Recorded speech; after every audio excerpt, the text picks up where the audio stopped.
వీక్షకులందరికీ నమస్కారం. అందరికీ కూడా శ్రీ క్రోధీ నామ సంవత్సర ఉగాది శుభాకాంక్షలు.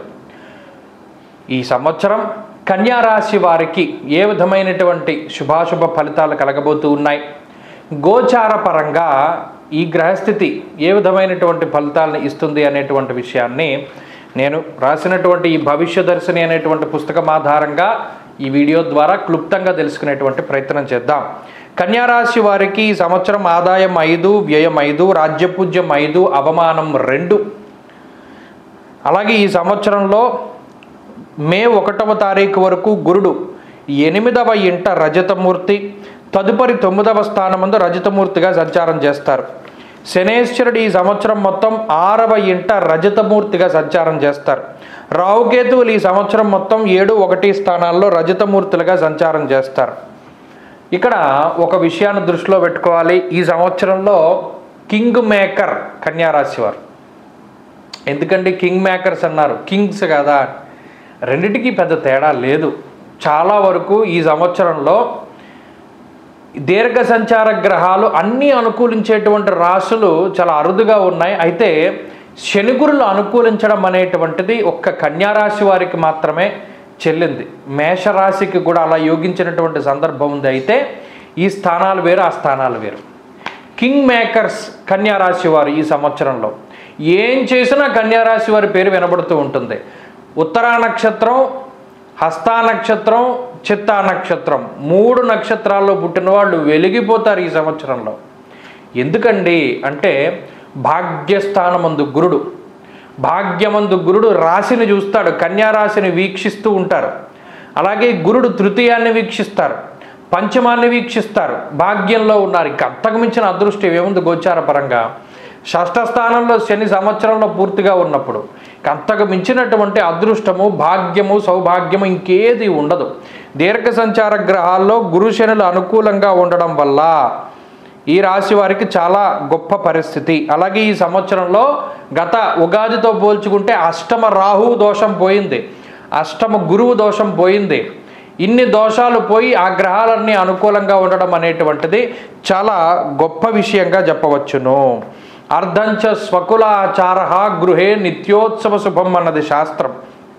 అనగా ఉద్యోగ వ్యాపారాల్లో అభివృద్ధి, కుల ఆచార వ్యవహారాలను పాటిస్తూ ఉండడం, భూగృహ లాభాలు, సొంత ఇంటి కళ నెరవేరడం, ఆరోగ్యం అభివృద్ధి చెందడం, సంపాదన మార్గాలు పెరుగుతూ ఉండడం, ఆర్థికంగా ఎదుగుదల ఉండడం, వివాహాది శుభ కార్యక్రమాలు జరుగుతూ ఉండడం, సత్సంతాన సౌభాగ్యాన్ని పొందుతూ ఉండడం, అలాగే సంతాన సంబంధమైనటువంటి దోషాలు తొలగిపోతూ ఉండడం, సంతానానికి దీర్ఘకాలికంగా ఏదైనా వ్యాధులు కానీ ఇబ్బందులు కానీ ఉంటే వాటి నుండి వారు బయటపడడం, దానివల్ల మీకు మానసిక ప్రశాంతత, అలాగే వంశాభివృద్ధి, పుత్ర సంతాన కాంక్ష నెరవేరడం, అలాగే నష్టపోయినటువంటి ధనాన్ని, ద్రవ్యాన్ని, అవకాశాలని తిరిగి సంపాదించడం, ఇష్టపడినటువంటి వ్యక్తులతోటి వివాహం జరగడం, ఉద్యోగంలో ప్రమోషన్, కాంట్రాక్ట్ ఉద్యోగాలు చేస్తున్నటువంటి వారికి పర్మనెంట్ అవ్వడం,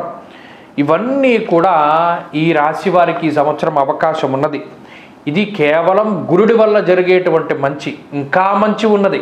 వస్త్ర వ్యాపారాలు, బంగారు వ్యాపారాలు, వాహన వ్యాపారాలు, అంటే ఏంటి, ఫైనాన్స్, బళ్ళ ఫైనాన్సు, ఇంకో ఫైనాన్స్ కంపెనీల్లో చేసేటువంటి వారు, అలాగే కుట్టు మిషన్లు, మరీ ముఖ్యంగా కళారంగము industry, cinema industry, photography industry, అలాగే మ్యూజిషియన్సు, వక్తలు, ప్రవచనకర్తలు, పంచాంగకర్తలు, జ్యోతిష విద్వాంసులు, పాటలు రాసేటువంటి వారు, మాటలు రాసేటువంటి వారు, ప్లేబ్యాక్ సింగర్సు, ఇలా కళలని నమ్ముకుని నాటక రంగం మీద జీవనాన్ని గడుపుతూ ఉన్నటువంటి వారు, తోలుబొమ్మలాట ఆడుకునేటువంటి వారు, అలాగే వాహనాలు అమ్మేటువంటి వారు, స్పేర్ పార్ట్స్ బిజినెస్ చేసేటువంటి వారు, మ్యాచింగ్ సెంటర్స్ పెట్టుకున్నటువంటి వారు, 1 గ్రామ్ గోల్డ్ జ్యువెలరీ అయితే టాప్ మోస్ట్ వ్యాపారంగా ఉంటుంది కన్యారాశి వారికి.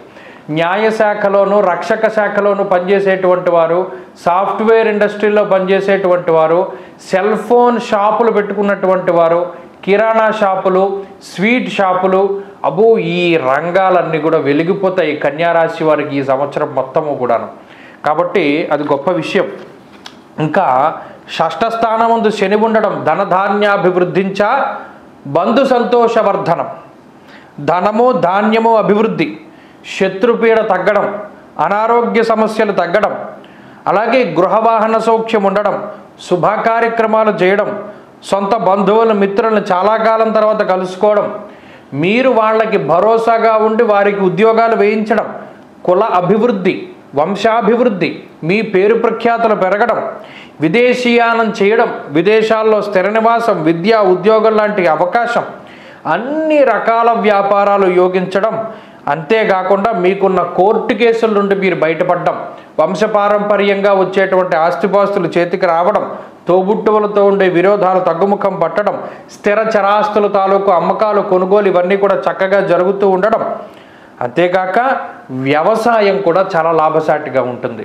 నల్లమట్టితోటి నల్ల గింజలతోటి చేసేటువంటి వ్యాపారాలు, ఆయిల్ వ్యాపారాలు, డీజిల్ పెట్రోల్ బంకులు, అలాగే టైర్లు అమ్మేటువంటి వారు, బొగ్గు వ్యాపారస్తులు, సింగరేణి కార్మికులు, అబ్బో వీళ్ళందరూ వెలిగిపోతూ ఉంటారు కన్యారాశిలో. ఎంత మంచి భవిష్యత్తు ఈ సంవత్సరం మొత్తము కూడాను. అయితే రాహు సప్తమంలో ఉండడం వల్ల మాత్రం కొంత మోసపోవడానికి అవకాశం ఉంటుంది. కాబట్టి ఒక్క నమ్మి మోసపోయేటువంటి పరిస్థితుల్లోకి వెళ్ళకూడదు. అలాగే సర్వధాన్య ఫలం స్వల్పం గమనాగమనం యథ, అనవసరమైన ప్రయాణాలు చేయడము, అతిగా ఊహించుకోవడము, డ్రీమ్ ల్యాండ్లో బతికేటువంటి వారు కొంత నష్టపోతారు మినహాయించి మిగతా వాళ్ళందరూ లాభపడతారు. ఈ రాహు యొక్క స్థితిగతుల వల్ల కూడా స్కిన్ ప్రాబ్లమ్స్కి, వెన్నుపాముకి సంబంధించిన సమస్యలు, అలాగే అరికాళ్ళలో ముళ్ళు దిగుతూ ఉండడం, పిన్నీసులు గుచ్చుకోవడం, ఇలా సూటిపోటివి చర్మానికి ఇబ్బందిని కలిగిస్తూ ఉండడం, మరీ ముఖ్యంగా ఈ స్కిన్ ప్రాబ్లమ్స్, ఎలర్జీలు, పాడైపోయిన ఆహారం భుజించడం, ఇటువంటి వాటి వల్ల ఏమైనా సమస్యలు రాహు తీసుకొస్తారు తప్పితే ఈ సంవత్సరం మొత్తం కన్యారాశి వారిదే హవా. చెప్పాను కింగ్ మేకర్స్ వాళ్ళని. కాబట్టి ఈ సంవత్సరంలో మరింత అనుకూలమైనటువంటి ఫలితాలు. రాహువే ప్రతికూలంగా ఉన్నారు కాబట్టి ఆయనను కూడా అనుకూలుడిగా మార్చుకోవడానికై అమ్మవారి ఆరాధన చేయాలి. దేవి ఖడ్గమాల స్తోత్రాన్ని ప్రతినిత్యం చదువుకుంటూ ఉండాలి. ఆదివారం రాహుకాలంలో అమ్మవారి దేవాలయంలో దీపారాధన చేస్తే మరిన్ని శుభ ఫలితాలు వస్తాయి. ఆరాధించవలసినటువంటి దైవం దుర్గాదేవి అమ్మగారు. అలాగే అనుకూలమైనటువంటి వారాలు శని, ఆది, గురువారాలు.